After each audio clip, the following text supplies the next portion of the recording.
Seguramente que realizaste el diagnóstico de fiebre de origen desconocido. Y dentro de la fiebre de origen desconocido, lo más fácil de plantear es que estamos ante una fiebre de origen desconocido, probablemente clásica. Dentro de esta fiebre de origen desconocido, uno podría tener en cuenta si está ante fiebre de origen desconocido de causa infecciosa, de las conocidas como sistemáticas, donde se incluyen las colagenopatías o las vasculitis, o las causas tumorales. Y después quedarían las dentro de las misceláneas, y del 10 al 20% van a quedar como un grupo de causas que se denominan sin diagnósticos, porque hagamos lo que hagamos, el paciente no va a tener diagnóstico. Esta fiebre de origen desconocido, definida como aquella que tiene una fiebre mayor de 38,3 grados centígrados, 2 veces o más por día, o en 2 o más determinaciones, una duración igual o mayor a 3 semanas, y que no tiene diagnóstico luego de 3 visitas ambulatorias o 3 días de evolución en un hospital, también hoy en día se la denomina cuando no tengo diagnóstico luego de la realización del protocolo de diagnóstico básico inicial, que va a incluir test humorales, serológicos, microbiológicos y radiológicos que enseguida mencionaremos. Por lo tanto, vamos a tener que tener en cuenta esta definición y vamos a tener que también pensar cuánto dura la fiebre, si es menor a 6 meses, para tener en cuenta si estamos ante una fiebre infecciosa, tumoral o una colágenovasculitis, si el paciente tiene alguna edad específica como para orientarnos a pensar cuál es la etiología más frecuente. En nuestro caso el paciente tenía 18 años y uno tendría que considerar entre 16 y 65 años la frecuencia. Va mucho más frecuente en las infecciones, seguida por los tumores y también por las colágenovasculitis. Dentro de los diagnósticos diferenciales de las causas infecciosas, podríamos plantear dentro de las virales el citomegalovirus, la mononucleosis infecciosa e inclusive el HIV. Y dentro de las bacterianas tener en cuenta la tuberculosis y la endocarditis infecciosa. Dentro de las colagenopatías, en el gran grupo de las sistémicas, tengo que considerar el lupus eritematoso sistémico, si bien el paciente es un varón, por lo tanto las manifestaciones van a ser quizá un poco más atípicas, o la enfermedad de Still, ya que una de las manifestaciones que tiene este joven son el compromiso mioarticular. Y dentro de las tumorales, teniendo en cuenta las características del paciente, lo que uno podría plantear es estar ante una enfermedad oncohematológica. Las misceláneas, un gran grupo de entidades, en este paciente específicamente, solo vamos a plantear la posibilidad de la fiebre reumática.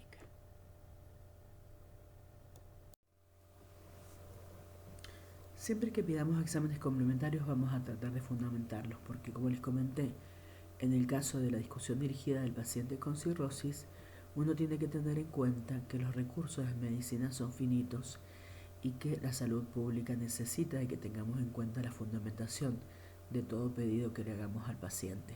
Alguien lo tiene que pagar y estos costos son muy elevados. Como les comenté en la diapositiva anterior, hay un protocolo diagnóstico básico inicial para, por ejemplo, un paciente con fiebre de origen desconocido. En este caso estamos sospechando una fiebre de origen desconocido clásica.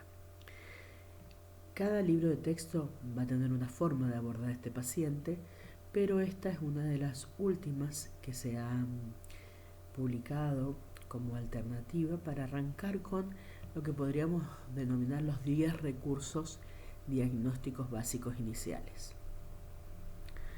Iniciamos con un hemograma, en este caso es un hemograma por hematólogo, y algunos reactantes como la eritrosedimentación, la proteína C reactiva y la ferritina. Obviamente, si tenemos que elegir, es mucho más importante el hemograma por hematólogo, que como siempre vamos a desmenuzar observando qué pasa con los glóbulos rojos, los glóbulos blancos y la fórmula leucocitaria y las plaquetas. Esto nos va a dar mucha información. Los glóbulos rojos nos van a permitir ver si el paciente tiene anemia o no la tiene, si esa anemia nos habla de una anemia inflamatoria, de procesos crónicos, por ejemplo, si el paciente tiene anemia para pensar en pérdidas, o si el paciente tiene una imagen leucoeritroblástica que nos hable de procesos neoplásicos. También los glóbulos rojos aumentados nos pueden hablar de un proceso neoplásico como una policitemia vera, por ejemplo. Vamos a ver cómo están los glóbulos blancos, no solo en número, sino también las características de esos glóbulos blancos, si tenemos glóbulos blancos vacuolados, si tenemos glóbulos blancos hipersegmentados, si tenemos glóbulos blancos que tengan algunas particularidades o el número de glóbulos blancos que está aumentado, como por ejemplo el hallazgo de una eosinofilia, que nos orientará a pensar en un proceso infeccioso, por ejemplo, de origen parasitario. Y con respecto a las plaquetas, hay que recordar que también pueden ser una trombocitosis importante reactiva, pero tengamos en cuenta que las plaquetas también pueden ser reactivas tanto a infecciones o a procesos inflamatorios de toda índole, pero forman parte también del espectro de las enfermedades oncohematológicas. Con respecto a los procesos infecciosos, este protocolo diagnóstico básico inicial incluye hemocultivos y serología. Los hemocultivos tienen que ser tomados lo más lejos de los últimos antibióticos que haya tomado el paciente, si por ejemplo alguien le prescribió antibióticos. Si el paciente tiene un horario en el cual hace fiebre, por ejemplo en horario vespertino, a las 6 de la tarde hace su pico máximo, tratar de tomar esos hemocultivos 2 horas previas a ese pico. Con respecto a la serología, tener en cuenta la epidemiología del paciente, la epidemiología del entorno, pero no olvidarse que en este momento es obligatorio pedir, por ejemplo, el HIV. En cuanto a enzimas, estamos hablando de las enzimas hepáticas, vamos a solicitarlas para ver si tiene esta fiebre de origen desconocido alguna repercusión en el hígado, por ejemplo, si hay infiltración hepática, y puede darnos orientación respecto a procesos que comprometan tanto las enzimas hepatocelulares como por ejemplo la descolestasis. También vamos a solicitar un proteinograma por electroforesis que nos va a permitir ver cómo está la síntesis hepática de albúmina. Recuerden que esta síntesis nos habla de los últimos 21 días y nos va a permitir ver cómo está la alfa 1, la alfa 2, la beta y las gamas, teniendo en consideración que, por ejemplo, la hipergama podrá ser mono o policlonal. Tendremos que ver una urea, una creatininemia y además la orina, porque podemos encontrarnos, por ejemplo, con leucocituria y hematuria que nos orientarán a pensar, por ejemplo, en una glomerulonefropatía que nos induzca hacia una, por ejemplo, colágenopatía o alguna vasculitis. El examen inmunológico va a ser lo que denominamos inicialmente en este protocolo el básico, que incluye FAN, factor reumatoide y complemento, que podrá ser el CH50 o C3 y C4. Dependerá los hallazgos, el examen clínico, que hayamos demostrado en la entrevista, si a esto le incluimos o no, por ejemplo, la necesidad de solicitar el ANCA. Tendremos que pensar que en nuestro medio hay mucha tuberculosis. Pediremos entonces una PPD.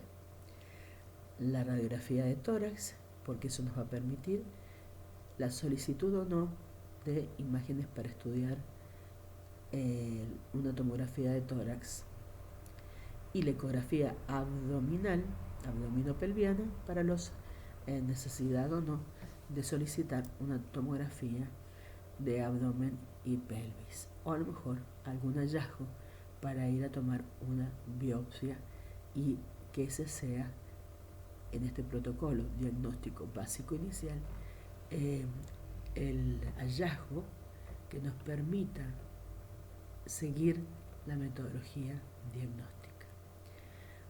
Una frase que siempre decimos en FOD es que tenemos que recordar que nos encontramos ante un paciente que a lo mejor tiene una entidad frecuente, pero cuya manifestación clínica es infrecuente. Por eso es que uno arranca con este protocolo diagnóstico básico inicial a ver si encuentra una clave que no encontró ni en la entrevista ni en el examen físico que le realizó, que debe ser minucioso y que enseguida en los tips vamos a recordar.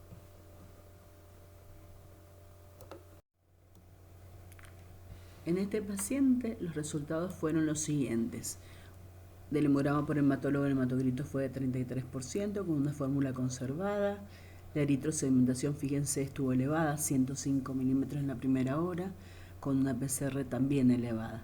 El resto de exámenes complementarios fueron normales o negativos, incluida una ecografía abdominal y pelviana, un ecocardiograma que fue negativo, y posteriormente se decidió solicitar hemocultivos que también fueron negativos e hisopados de fauces que fueron negativos. El paciente en la evolución presentó un dolor relacionado sobre todo con la movilidad del miembro inferior derecho, que ocasionó que se le solicitaran exámenes complementarios de imágenes por diagnósticos, y acá les mostramos lo que se encontró.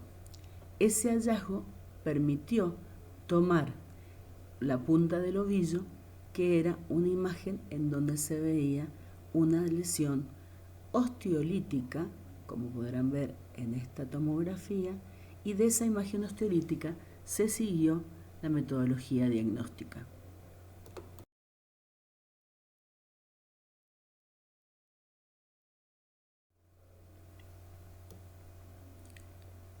Aprovechando que teníamos esa imagen osteolítica y ya con el diagnóstico de fiebre de origen desconocido, uno se pone a pensar si esa imagen osteolítica podría corresponder a una lesión osteolítica de una neoplasia sólida, una lesión osteolítica de una neoplasia oncohematológica o una lesión relacionada con algún otro origen. De los otros orígenes, ya como les dije, todos los exámenes complementarios los habían descartado, y teniendo en cuenta que el paciente solamente presentaba la fiebre, reactantes de fase aguda y ningún otro hallazgo, se decidió realizar una punción de médula ósea, la que demostró una leucemia linfática aguda aleucémica. ¿Por qué? Porque, como podrán observar, el hemograma por hematólogo y los otros hemogramas que se realizaron no tenían ningún hallazgo. Posteriormente se decidió realizar una biopsia ósea de la pelvis, demostrando el diagnóstico de leucemia linfática aguda. Dentro de las conductas terapéuticas tenemos las no farmacológicas, y las farmacológicas voy a hablar específicamente de esta fiebre de origen desconocida relacionada con una etiología oncohematológica. Y de las conductas terapéuticas no farmacológicas tenemos que considerar la internación, en este caso en particular, en habitación individual, con aislamiento estricto, con el uso de flujo laminar si lo tenemos en la institución, vestimenta completa con camisolín, guantes, barbijo y gorro, estarían indicadas en algunas situaciones especiales. Higiene diaria del paciente, con una higiene cuidadosa de la boca. No tomar temperatura rectal ni realizar enemas evacuantes, y tanto el cepillo dental, el rasurado, excepto con máquina eléctrica, y cualquier procedimiento que produzca fracción de la barrera mucosa tiene que ser evitado. Evitar la constipación con una dieta adecuada que debe ser cocida, y asegurar que el paciente consuma solo lo que traen en la institución, al igual que tiene que ingerir agua potable. No hay que permitir en la habitación flores ni peluches, ventanas y puertas cerradas, evitar que el paciente permanezca en áreas en construcción o en reformas. El traslado, por ejemplo, a rayos o a quirófano, debe realizarse con barbijos de alta eficacia, no usar ventiladores en verano, y si se usa aire acondicionado, esto supone el uso de filtros de alta eficacia que deben ser recambiados, por ejemplo, cada 6 meses. Y siempre en estas pacientes debemos estar atentos a mucositis o a síndrome de lisis tumoral para actuar precozmente. En relación a las conductas terapéuticas farmacológicas, tenemos que tener en cuenta que en toda situación oncológica, ya sea oncohematológica o tumores sólidos, hay esquemas. Y hay esquemas de distintas escuelas o de distintas sociedades o de distintos, por ejemplo, grupos. En general, en la leucemia linfática aguda, el tratamiento se da en fases, y estas fases están compuestas por diferentes bloques de quimioterapia, Las fases se denominan fases de inducción, de consolidación, de reinducción o de intensificación, y finalmente viene una fase de mantenimiento. En la República Argentina hay un grupo que se denomina el Grupo Argentino de Tratamiento de la Leucemia Aguda, que lo van a escuchar siempre como el GATLA, y este grupo tiene la característica de haber definido en numerosas situaciones, en base a un protocolo internacional, que es un protocolo que nació de otro grupo, que es un grupo alemán, las diferentes conductas terapéuticas farmacológicas que se dan en los pacientes específicamente con leucemias. El paciente se categoriza en base a grupos de riesgo, con datos definidos al diagnóstico, las particularidades del paciente muchas veces se considera el género, la edad y otras características, y en base a eso se da un esquema terapéutico y se considera la respuesta al tratamiento de inducción para definir las drogas que se van a utilizar inclusive posteriormente. Esto es ya de la índole del especialista, por lo tanto queremos que tengan este concepto y con eso nos conformamos. Quiero compartir con ustedes los tips importantes que tenemos en fiebre de origen desconocido. Este es un algoritmo del profesor Dr. Carena, en donde él siempre marcaba esto. La fiebre de origen desconocido uno tiene que plantearse si está ante una fiebre real, si esa fiebre real puede ser continua, o el grupo de las fiebres periódicas, que ustedes saben que es un grupo de fiebres que uno tiene un capítulo en el libro de fiebres periódicas. Luego valorar la situación clínica del paciente. ¿Ese paciente está inestable? ¿El paciente tiene alguna bandera roja? ¿Ha perdido peso? ¿Usa algún tipo de medicación? ¿Tengo que pensar que esa medicación está involucrada en esta fiebre que tiene el paciente? Si la respuesta es sí, está inestable, ha perdido peso, tiene alguna bandera roja, el paciente no luce bien, lo tengo que hospitalizar. Si no, lo puedo manejar por ambulatorio. Posteriormente es obligatorio hacer una evaluación clínica minuciosa, en donde la historia clínica tiene que ser más que detallada, en donde tanto en la entrevista como en el examen físico voy a hacer especial hincapié en encontrar alguna clave clínica diagnóstica. A veces esa clave clínica diagnóstica es positiva en el 70% de los casos, y a través de esa clave clínica diagnóstica yo puedo evaluar al paciente y llegar en algunas situaciones al diagnóstico a través de exámenes complementarios o específicamente a través de la misma clave. En otros casos, esta clave clínica diagnóstica es negativa, 30%, y entonces aplicaré mi protocolo básico.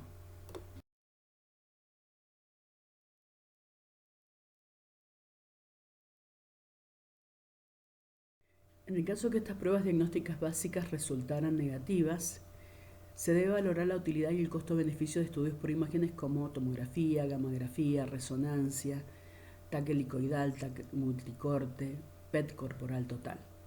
La TAC de tórax, abdomen y pelvis es un procedimiento muy útil que muestra alguna evidencia de enfermedad causal en más del 50% de los casos. Eventualmente, según la sospecha diagnóstica, se puede realizar, por ejemplo, una punción de médula ósea, y la realización de biopsias de alto rendimiento debe realizarse sin demora siempre y cuando uno tenga alguna pista, como por ejemplo realizar la biopsia ganglionar y hepática si existe alguna alteración que lo justifique.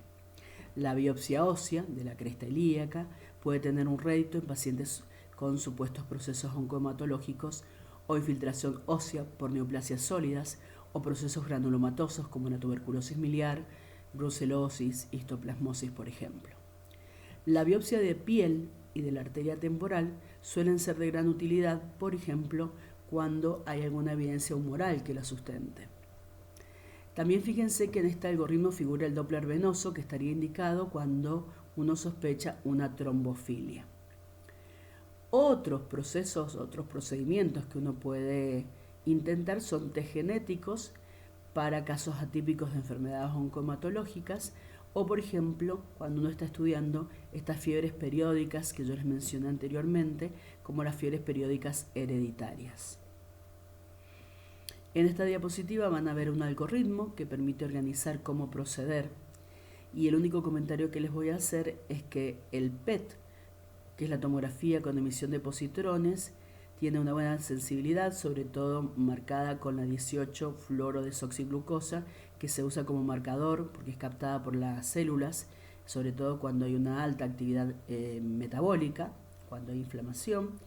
Y esta especificidad y sensibilidad de este estudio mejora cuando yo hago un PET-TC con fusión, porque ahí voy a tener más rédito que me permitirá arribar mejor a un diagnóstico, sobre todo, como les mencioné, ante una situación en donde me puede marcar donde hay un proceso inflamatorio para luego abordar en esa zona al paciente y biopsiarlo.